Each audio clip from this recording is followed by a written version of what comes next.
You have two Maseratis, which are T. Higgins and Jamar Chase. But here's the deal. They're not just like living in a safe, secure place. They're living at a motel, which you can get murdered at, by the way. This is the Ruckus and the Menace. Challenge accepted. No. Oh no! We suck again! I'm getting confused. What game are you calling? I'm calling both games! It is caught by Kelsey! Touchdown! Kansas City! There you go. There it is. There's the winner. Look at that. Back. Say what again? Say what again? I dare you. I double dare you, Ruckus and the Menace Sports fam, how's it going? You are listening to episode number 156 of the Ruckus and the Menace podcast. I'm Spence the Menace. And I am Ruckus, always causing a ruckus. And on this episode, we talk playoff baseball and as it started, and the teams are in lights, camera, action, where we then will have a power rankings themed around it. Our traditional Eastwood segment, the good, bad, and the ugly. Followed by our stud and dud of the week. And headline by our high heat, where we recap the week 4 of the NFL season. And our film room, where we get into next week. And Ruckus picked up some ground last week, as it is now a margin of less than 10 points. So, don't give me that. Don't give me that much special treatment now. I'll get there. Well, you don't have to announce it. Wow, you completely kind of just buzzkilled the introduction, the rest of the introduction as I was about to tell the fam. Prepare for the action, strap in, because this one's going to be a wild ride. Oh, it's going to be wild. Don't you worry. And the first major action here is our transaction log, of which it's just going to be playoff baseball arriving. Wild card games are beginning and are currently going on as we speak. And the Division Series games start this weekend. So, the games going on. We have the Tigers and Guardians. The Tigers won game 1 earlier today at the time of recording and currently lead that series. The winner of that series will go on to play the Seattle Mariners. The Chicago Cubs and San Diego Padres. The Cubs have already taken game 1 in that one so far. And the winner of that matchup will take on the not the Milwaukee Brewers. Actually, yeah, that is the Milwaukee Brewers. And then the Red Sox and Yankees are currently playing each other, with the winner of that series taking on the Toronto Blue Jays. And then you have the Reds and the Dodgers, with the winner of that series taking on the Philadelphia Phillies. Dude, that's literally my week 5 for VLR when I'm like, wait, actually, it is that into that. So I'm just like, oh god. No, I thought the structure of I thought when I wrote this down, the structure of oh wait. The Brewers were the number 1 seed in the That's why I was like, oh shit. I was like, oh wait, I completely forgot that the Brewers were the number 1 seed. and that was a 4-5 matchup, not a 3-6. Oh, and by the way, the Red Sox are currently leading the Yankees 2-1 in the bottom of the 8th. Oh jeez, Rick. Oh yes, I am going to admit that this is actually keeping me even more excited for baseball action as I go along, as the Red Sox keep winning. As it was a Masataka Yoshida single to center to score 2 to get the Sox ahead. So now I'm gonna be feeling like I'm needing to lock in and keep this going as my team is currently still in. But I'm not mad. we're gonna It's but okay. we gotta stay we gotta stay focused. We gotta stay focused on the episode ahead. Ruckus is coping. Yeah. Oh, I'm sure you have enough things you gotta say here, especially involving a certain team that I am finding very quickly that you are having a major blood feud with. Let's just fast forward through this, please. When they had Travis Hefner and Grace Sizemore, I think that would have been like peak. Okay, the Cleveland Indians at the time could have gone somewhere, but they didn't. But that's here nor Manny there. Ramirez, Jim Thome Indians, Kluber, Lindor, Jose Ramirez in 2016 that blew a 3-1 series lead to the Cubs. I think that one in its heyday would have been the most recent to be. Yeah, 2016 was a really good year for Cleveland for baseball. I felt And they've had bad some good- for they've had Cleveland, some but good at the run same and time, I consistency. was like, okay, this is probably their best year, and then like And everything it else was happened. more satisfying and fitting for for the Cubbies winning the World Series and breaking the curse of the Billy Goat. So Yeah, the 100 it was year 108 curse. years. 108 years. Yep. But yeah, but of course, Sox Yanks in the postseason. I think for a lot of baseball purists, that never gets old. I just hate having to deal with the Yankees. Yeah, F the Yankees. They're no good. They're dirty. Dude, there's a reason why whenever when we talk about the wild card and they're like, "Oh, the Yankees are up high," and it's just like, "Boo! Boring," as Homer Simpson would say whenever he thinks something is boring, and we go, "Boring." Also, apparently there's a Simpsons 2 coming for the movies. So we'll see what happens with that. I haven't seen a trailer or anything, but I saw a sneak peek. Yep. Anyways, let's go But ahead. let's just move forward into lights, camera, action. I know that we really haven't had a whole lot of new but there is some stuff coming. There's stuff that's either just kind of started to release or is getting ready to come along. There was a South Park episode that happened recently, but like, it's just South Park poking fun at the president, and that's pretty much it. You're not missing much.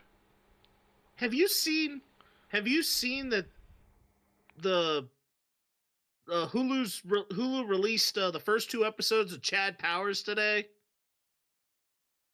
I It's haven't the seen that Omaha yet, but I know what you're talking about. Omaha Productions had released like the character from Eli's Places when Eli did the thing there at Penn State where he was pretending to be the quarterback. They actually put this as a character in a TV series, and they got Glenn Powell, otherwise known for me as Hangman from Top Gun Maverick, as the lead. And I am looking forward to seeing that because it is it looks like it is a sport comedy that is just wanting to see kind of where it lands. I still think Ted Lasso is the best of its kind. But I mean, want to see for where sure, this goes. because like they've done this with other professional athletes in the game, like they did with Jared Goff with when he was with the Lions, and or he probably was with the Rams at that. He might have been with the Rams at the time. He might have been with the Rams at the time because I think it was a California college or something like that. Yeah, and he did that. I think Baker Mayfield did one. It's nothing new, is what I'm trying to put down. It's nothing new. It's just interesting how they formulated that into a TV series. Yep. But I've been playing like very little like things outside of it. I'm waiting for Ghost of Yotei. Comes out Thursday. I'm waiting for might- Battlefield 6 in a couple weeks, mother effers, because you're actually hell yeah. You're actually at about a week and a half. You're at 10 days. Oh, 10 don't days. tempt me. Don't tempt me for my PTO to play it on launch day, because I really don't want to, because it just seems stupid. Because it's going to launch at, like, noon, and I'll be like, well, I could have just, like, took it a half day, but, like, what's the point? Okay, but some stuff I watched on my own. I'm watching the Floor season 4 right now, which is the Rob Lowe hosted quick fire chess clock trivia show. And this year they have 2 players from each state competing. Sorry, Alex, man. The first state to have both players go was your own, Utah. And Utah did do some Utah on Utah crime, though. Nothing personal, just business. Yep. But the other thing I watched, and this is an interesting one. I didn't find out about it being this until a lot more recently. I watched it the day before the 25th anniversary of the movie's release. Remember the Titans with Denzel, Donald Faison, Turk from Scrubs was in it. Ryan Gosling was in it. Ryan Gosling was in Remember the Titans, and Hayden Panettiere.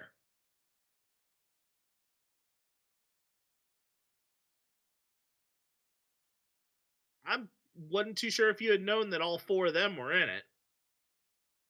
I probably now realize that. I will admit that. Hayden Panettiere was still a kid. Gosling was still a young actor after coming off the Mickey Mouse Club, but had not become a big name yet. Faison was a smaller name actor at the time, and this was before he played Turk on Scrubs. And then Denzel is Denzel. Yeah, of course.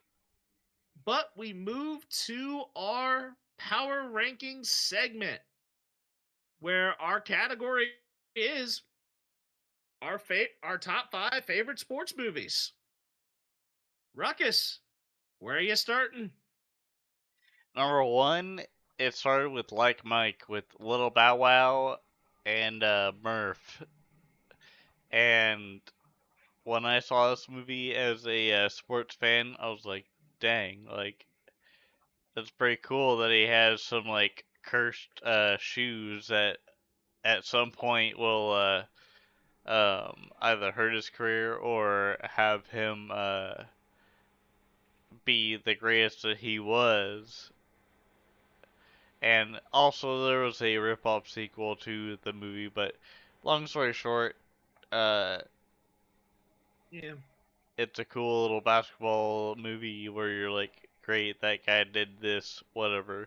But yeah, Like Mike was my inspirational thing. Number 2, I'll put out there The Sandlot, because it reminded me of Little League Baseball, and when my we would have like coach meetings or whatever, and hang out at my coach's house and watch The Sandlot. That was pretty cool. I also just watched it in general as like a traditional Sandlot movie too. Um, do you want me to just keep going? Yeah, go ahead and keep rolling. I know you went from the top down. I'm gonna go down up. Alright. That's fine. All right. So number 3, I have Trouble with the Curve, which is the Clint Eastwood directed movie, and it's based off of a true story, I believe. And Or I don't think that one was a bit. I don't think I was based. I don't know if that one was fully based off of a true story, but it actually it's a good it's a really good telling of a story. yep. And then also number 4, I had Major League because Wild Thing You Make My Heart Sing was a good one. That's a classic one. And then number 5, I put Rookie of the Year because of just the goofiness, and um, it was one of the first uh sports movies where it was like, haha, that's funny that he can throw that fast at that range because of the freak accident he had. Kind of humor.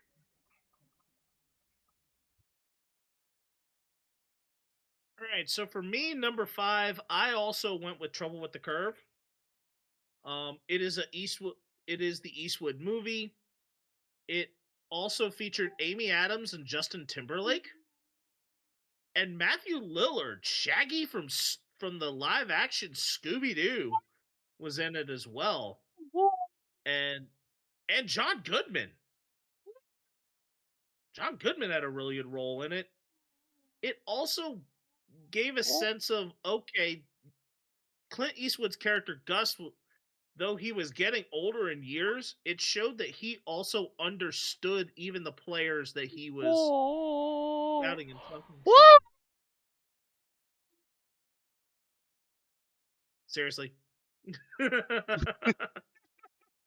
You're welcome. Beside the point. Okay, number 4, I have Invincible, which is the Mark Wahlberg playing Vince Papale, where he becomes the oldest rookie in the NFL without college ball experience, and and makes it through an open tryout and survives training camp under Coach Dick Vermeil with the Philadelphia Eagles. Number 3, and a movie that definitely is a lot more realistic than a lot of people would even think, as far as a movie would go, baseball wise, Little Big League. Granted that the 12-year-old as a manager was not realistic, but the players that they had, but the actors that they had for baseball players in the film, other than actual baseball players themselves, a lot of the players that were involved had baseball backgrounds. And even some of them were major leaguers. I think Kevin Elster was one of the twins. Timothy Busfield had a baseball background. I think the actor who played Scales had a background. Like they all had to have a baseball background to fit into the film. But none of the away teams that they were facing had to have a background. Oh, a lot of those players were like major leaguers. Oh, okay. They used a good amount of act. No, I think this was actually like filmed and stuff like right around the time of the strike. So they were able to kind of able to work around that a little bit. Okay. But there were still some really good scenes in that movie. The math problem scene in that movie where they're in the clubhouse trying to help Billy solve a math problem. And when they couldn't do it, they're just like, buddy, I don't know no. how to help you. No, they were they all were kind of like trying to solve the problem, and then Bowers was such the interesting player. The second number 2 for me, I have 42, which is Harrison Ford playing a great Branch Rickey and Chadwick Boseman. Rest in peace. The late Chadwick Boseman playing Jackie Robinson. I actually ironically watched this. I think I went out to the movie theater on I think I actually did it on Jackie Robinson Day, no less. and went and saw it in movie theater. And then number one for me, of course, Remember the Titans. That movie is such a solid film, and I couldn't help but enjoy every moment of it. The other ones we considered, Ruckus didn't have any that he individually considered, but I had The Rookie, which was a Dennis Quaid playing Jim Morris, who was an aging high school coach that ultimately pitched his way into the major leagues. That was based on an actual true story. Space Jam, in the Michael Jordan one, where they actually took a satirical take around Michael Jordan's retirement in '94, is kind of the setting around that.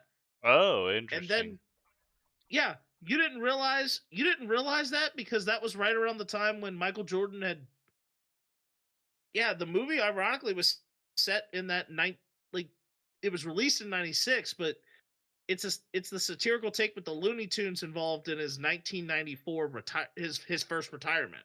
That's crazy. If you After a great start to the season for the New York Mets, bless their heart, to collapse upon themselves once again and spend another postseason at home with the polar bear also opting out. It's almost like the polar ice caps are just melting while the polar bear is just sitting there wondering if he's going to get to be able to drink another Coca-Cola again.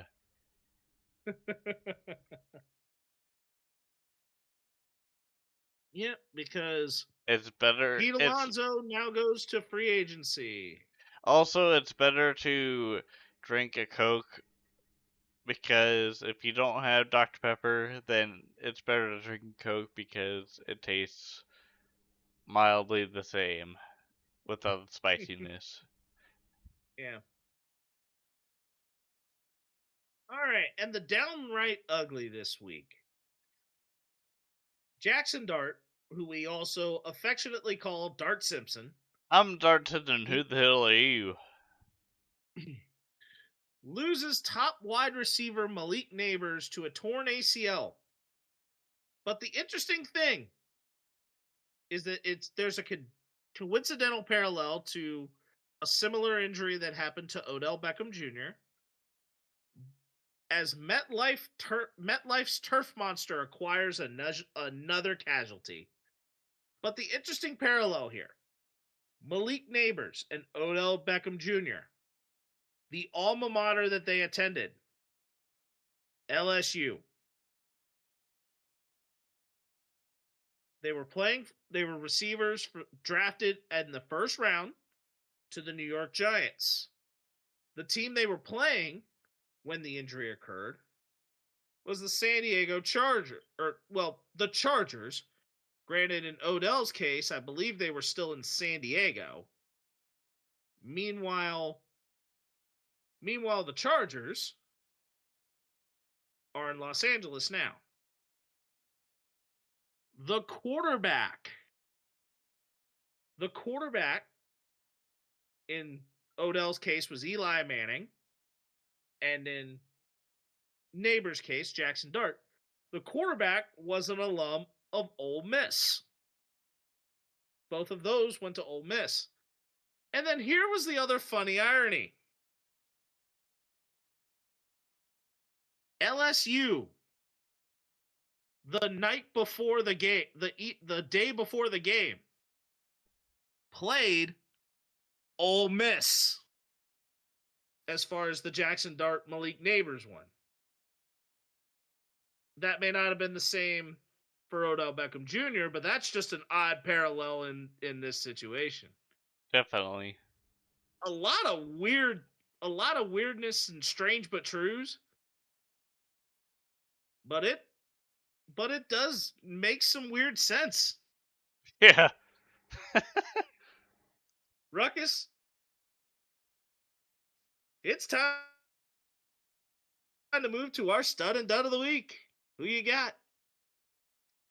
Alright, so my stud for this week is Bobby, which in last episode I probably could have had him be an intro for this podcast. I would probably push us up in the ranks with other podcasts, but honestly, if anyone could do it, then it wouldn't matter. So, um, anyways, that doesn't matter. My stud for this week is Bobby Witt Jr. being nominated to be a Roberto Clemente Award nominee. I think that's awesome, and if he if he gets it, good for him. I mean, he had kind of an off year, but even then, like, if that's good enough for him to be Roberto Clemente, let's do it. My dud is Tyreek Hill for headbutting teammates before the game, pulling a Tua before the game even starts, and that aged poorly. So a little bit of an explanation for the Roberto Clemente Award. The Roberto Clemente Award, and I'm going to say this to explain this in football terms.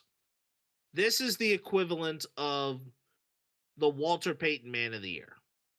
So it's Major League Baseball's most prestigious individual honor presented annually to a player who best exemplifies the spirit of Roberto Clemente through extraordinary character, community involvement, and philanthropy, both on and off the field. So yes, this in short is comparable to a Walter Payton Man of the Year in the NFL. That was in case you didn't know that one, Ruckus. Okay. But and other nominees for the Roberto Clemente Award for this year. And I'm going to talk some notable names here. Corbin Carroll of the Diamondbacks, Kyle Tucker of the Cubs, Bo Naylor of the Guardians, Tarek Skubal of the Tigers, Bobby Witt got it for the Royals, Mookie Betts for the Dodgers, Corey Seager for the Rangers, Paul Skeens for the Pirates, Jose Barrios for the Blue Jays, and Josh Hader for the Astros. And breaking news, Boston is halfway home to the division series. They beat the Yankees 3-1. And then, did you already give your dud for this, or are we? I thought I talked about Tyreek Hill headbutting teammates before the game. Oh yeah, and then on top of that, he also is out for the season with a knee injury. Forever. But then my dud, unfortunately, came to a player that kind of shot his own team in the foot twice. As Colts wide receiver Adonai Mitchell lost focus on a potential touchdown grab as he was running into the end zone and fumbled it out of the back of it for a touchback. There's a reason the Goofy movie exists, and that's because you gotta focus on your goal, as Goofy says to Max. That the movie you're talking about there, although you said Goofy movie, it's an extremely goofy movie, but digression aside. But also, Adonai Mitchell also committed a holding penalty that called back a 53-yard touchdown run by Jonathan Taylor. Like, this looks so good, and then all of a sudden, before Jonathan Taylor even broke out, Mitchell got called for a hold, setting the Colts back. On that note, we now move to our high heat segment, where we will be recapping some games from week 4 of the NFL season. We will alternate between some of the ones that we have, and if I end up with more going along, but Ruckus, we will do the Chiefs and Ravens at the same time, one after the other. All right. As long as we get to that point. So, which one are you going to start with? I was gonna go just from top to bottom, so I'm Oh gonna yeah, go yeah, Bears yeah. and I was just gonna Raiders. say which one. Yeah, I was like, which one were you gonna start with? All right, so Bears Raiders. Your take there. Ben Johnson and the Bears looking alright to keep the season afloat.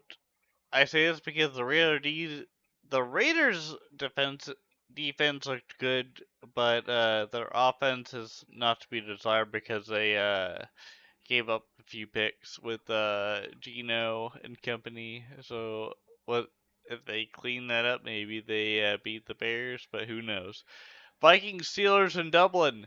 The amount of drinking must have been enormous with the amount of drinking games that could have been had in Dublin. That was my best Mike Myers impression from Goldmember and other Austin Powers. films. Yep, Austin Powers. Um, that that game never happened. Just ignore it. It's You ready? You ready for me to? Yeah, it's like you ready for me to talk about a game here. sure. All right, so the first one that I had was Falcons 34, Commanders 37 or 27. This was a much needed bounce back game offensively for the Falcons as they prepare to face the Buffalo Bills next week. Bijan had a great game. Penix played much better than what he did the week before. So this was a much needed bounce back for the Falcons. And the Commanders just still struggle to stop situations where wide receivers are in motion pre-snap. And that has been something that has shot him in the foot. The second game I'm going to talk about before we get into the next one for you here, I have the Eagles and Bucks. Eagles 31, Bucks 25.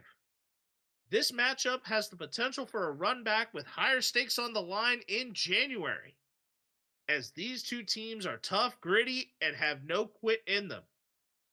That is And for trust sure. me, to watch this game and how much resolve on both sides there are, this has divisional game preview written all over it. My eyes were on the side when I was making my week 5 Super Bowl race video. I was like, ooh, I don't know how it's gonna go over there, and just kind of had my eye on it every so often. Yeah. All right, Ruckus. We ready for your next one? All right, Or do you want me to so do Rams Colts first?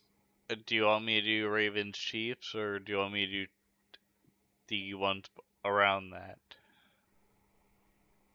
So Titans, Texans, and Oh, because my next one is Rams Colts. Yeah, yeah. We'll bounce back around for that. okay, so Actually, no. I think actually scratch that. The Titans Texans was a 1 o'clock game. Go with go with Bengals, Broncos. Okay. All right, Titans Texans. Is this an early showing of Stroud versus Cam Ward? Honestly, I think both sides were showing a little. the Tennessee Titans, especially offensively. This situation there right now is FUBAR. And the only way it is going to fix itself is fire Brian Callahan and get somebody new in there to mentor Cam Ward, especially in terms of being a quarterback whisperer. This offense is completely broken beyond repair. That was the take I was going to look at putting in for that. All right, so now your next one's your 4 o'clock game, which was Ravens Chiefs. All right, so for the Chiefs looked like a team that was running on all cylinders. This is what happens when the offense and defense are clicking and no reliance on either the offense defense in this game for the Chiefs. Well, let's look on the other side of the coin here. That As sounds good. I also had Chiefs Ravens. Baltimore has been worn and weary in a beginning of the season comparable to a midnight dreary, with inconsistencies, injuries, especially to Lamar Jackson's hamstring, and untimely miscues of Derrick Henry's fumbles knocking on their chamber door. Quoth the Ravens' Super Bowl aspirations this season, nevermore. This is the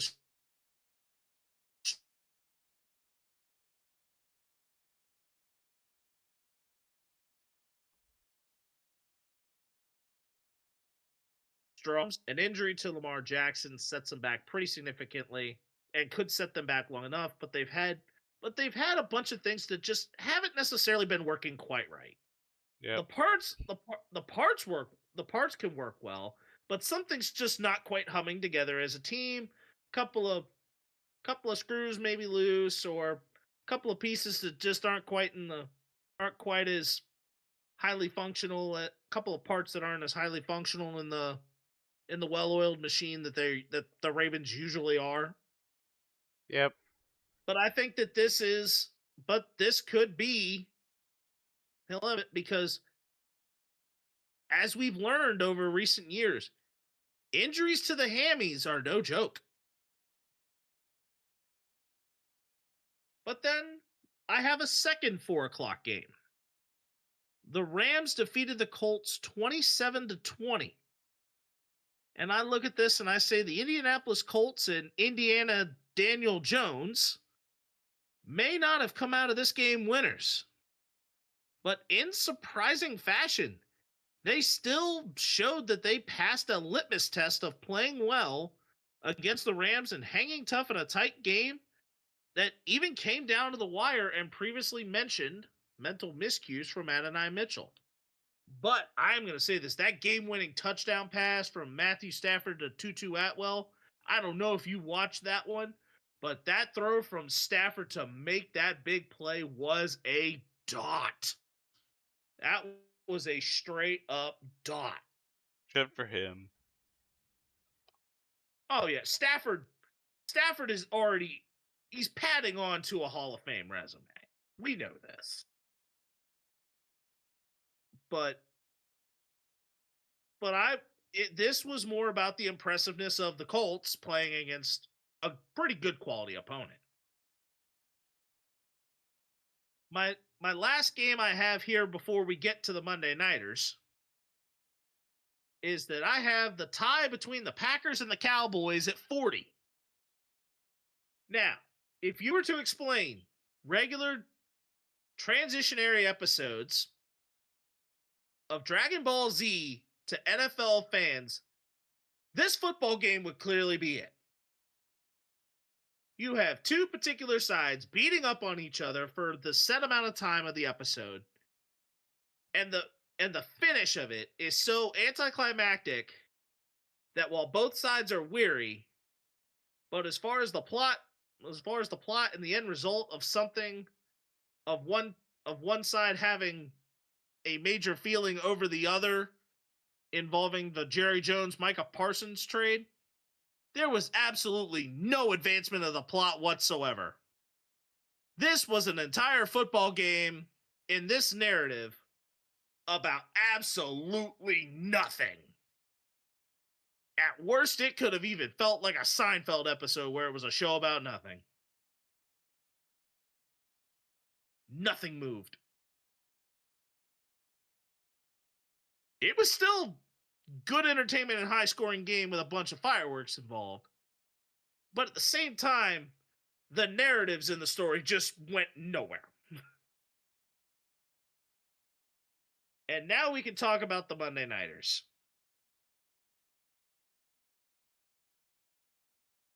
And yours started later, but we'll start with your Monday Nighter. All right, and that was the Bengals and The Broncos. Bengals Broncos. Yep. So what I had for that was Bengals and Broncos country. Let's ride, even though it's not with Russell Wilson, but this isn't really directed at the Broncos. It's more at actually the Bengals because you have two Maseratis, which are T. Higgins and Jamar Chase. But here's the deal: they're not just like living in a safe, secure place or living at a motel, which you can get murdered at, by the way, if you're wondering about your safety versus a apartment or a hotel or whatever. But motel is like the most let's say it's one of the top horror film genres for places for that. Anyways, just saying, it's out there. The Bengals, their offense is heavily loaded, but their defense is not so. So when you try to pair your offense with your defense is not going to be as good as your offense because you invested so much into your offense rather than your defense. Which is clearly the Bengals have Trey Hendrickson, but they treated him like, okay, you had to do better, but also we'll pay you more because you agreed to this amount. I think that's a simple point. I mean, the hard part is that the hardest part about what the Bengals are dealing with is that they're they're kind of running with a major they're kind of a car that's kind of running where the major engine that makes a lot of things go blew up. They're running they're basically running on a check engine light at this Yeah. point. But speaking of some other teams that definitely have their check engine light on, the Dolphins defeat the Jets 27-21. One of these teams had to win this game. Barely. But both of these teams have so many red flags and so many concerns that no matter which team won, the victory doesn't even feel like a huge game. How many red flags were there for the Dolphins based just off of Tyreek Hill? Because if it was like all of them, it's like, well, I just wasted all of them on that, but whatever. Uh, no offense to Good Tyreek Hill. sir, I lost count. I lost count. As far as just the red flags on Tyreek Hill alone, I lost count. Maybe that's the title of this episode. Oh no, there is something there. I think we've got at least multiple good options. But on that note, we move to the film room. I currently lead right now 32-24 as Ruckus gained some ground to make it an 8-point race going into this point. Now, the first games we will predict are our college football games. Alabama versus Vanderbilt. I picked Alabama. The irony is that I think last year Vanderbilt did stun Alabama. But Alabama is coming off of a huge victory against Georgia. So as long as they don't get too far up on their high horse, I think the tide is going to continue to roll. Ohio State versus the Golden Gophers of Minnesota.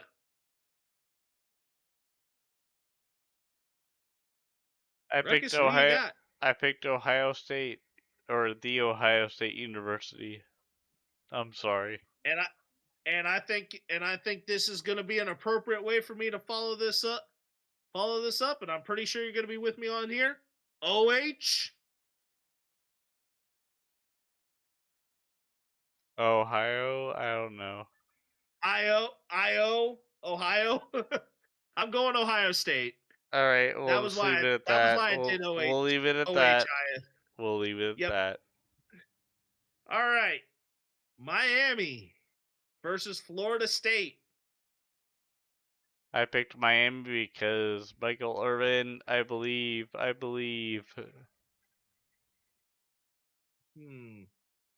need to actually make a small little change here because there's something that is telling me that Florida State might be a lot more for real than what we may be letting on here. And I believe this game is in Tallahassee. So I am going to take the Florida State. No, I actually am going to go with what I originally had. I am going with the U. I'm going to go with the U. I thought I would go Florida State, change my mind, but nope. I am going with the U. Mississippi State versus Texas A&M. Go Aggies! Texas A&M, baby! Gotta go with my guys from Dude Perfect, man. Gig 'em. Texas A&M. And we now go to the NFL. On Amazon Prime this week, 49ers Rams. I'm going to go Rams because they have more of their tools than the Niners have right now as far as offense and defense. Their defense is lacking, but the Rams offense is doing better than for the 49ers. Let's go Rams. I'm taking the Rams as well. I think the Rams are healthier. Commanders Chargers. Let's go Chargers! No offense, because Commanders, Jaden Daniels is out, so I think the Chargers are going to win. Absolutely none taken. I am saying absolutely none taken because as much as I love what my Commanders are as a football team, this is worrisome if we are both without Jaden Daniels and Terry McLaurin. I'm going to take the Chargers here because there are just too many wide receivers for the Commanders to cover, and it's going to be tough trying to do that because the Chargers have three effective wide receivers. Mm-hmm. You've got Quentin Johnston, Keenan Allen, and Ladd McConkey. What's been going on is that because of last season, everyone has been so locked in on Ladd McConkey, and Quentin Johnston is breaking out. But now, if you lock in on Quentin Johnston and Keenan Allen, then Ladd McConkey will break out. So it's more so that that the Chargers offense is looking much more effective than what a lot of people are expecting because Quentin Johnston is now finally stepping into the role that he was initially brought in for. Yeah. Broncos Eagles. Where do you go here? I think it's going to be the Eagles because they, for certain, have a better way of controlling their offense and taking care of business on defense. But I think the Broncos are going to have a hard time dealing with that against the Eagles because they're so physical. This game is going to be a defensive struggle.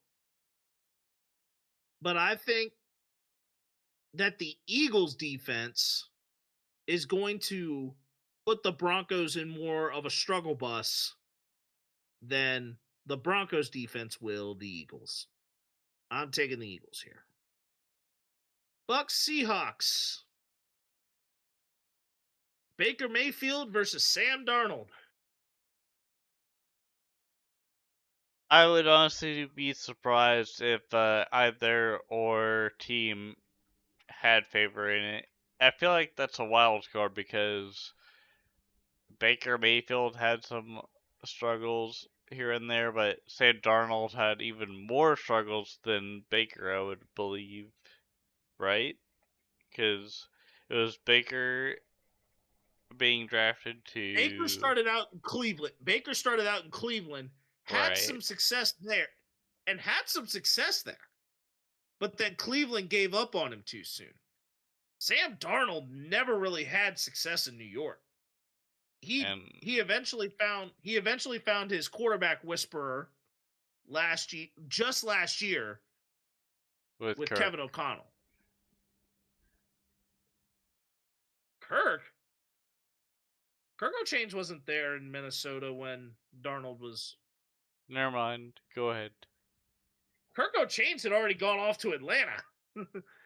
Yeah, I was about So to say.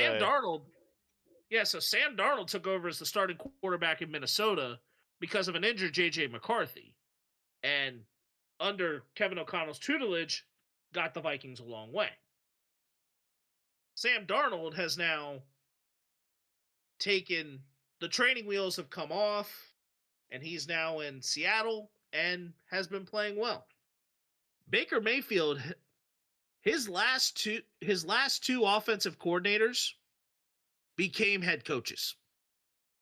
So I am going with the Bucks here. I think the Bucks, Baker Mayfield is going to continue to show a lot of the NFL why the Buccaneers are becoming one of the grittiest teams in the league. That's why I picked the Bucks as well.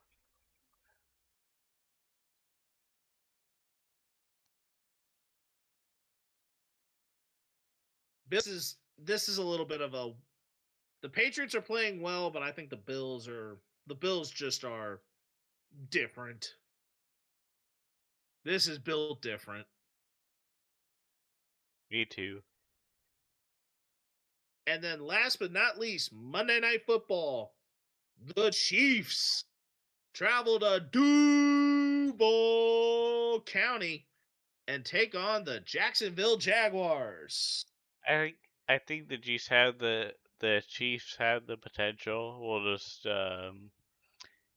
have to see what happens in the limelight when it becomes the true nature, but I think we'll be okay. We'll just have to see. That's all I gotta say. The Jaguars. Now, here are some notable things about the Jaguars. The Jaguars are fourth in the NFL in rushing, and also are fifth in the league in points allowed. So rushing yards allowed, and let alone on top of that, I'm also going to put rushing yards allowed per game. The Kansas City Chiefs are in the top half of the league. They've given up 110.5 yards per game on the ground. This is the equivalent of 1, 2, 3, 4, 5, 6, 7, 8, 9, 10, 11, 12, 13, 14th. 14th in the league in rushing yards per game allowed. I think if the Chiefs can contain the Jaguars' running game, the Chiefs will win. No questions asked. Yep. And on that note, this will do it for episode number 156 of the Ruckus and the Menace podcast. I'm Spence the Menace. And I am Ruckus, always causing a ruckus. And don't forget to tune in next week for another episode of the Ruckus and the Menace podcast. This one's for Sam on Fridays, Viva Las Raiders on Thursdays. Yep. And any other action that we have going on along the way. And until the next episode, hugs and hand pounds, everybody. Deuces.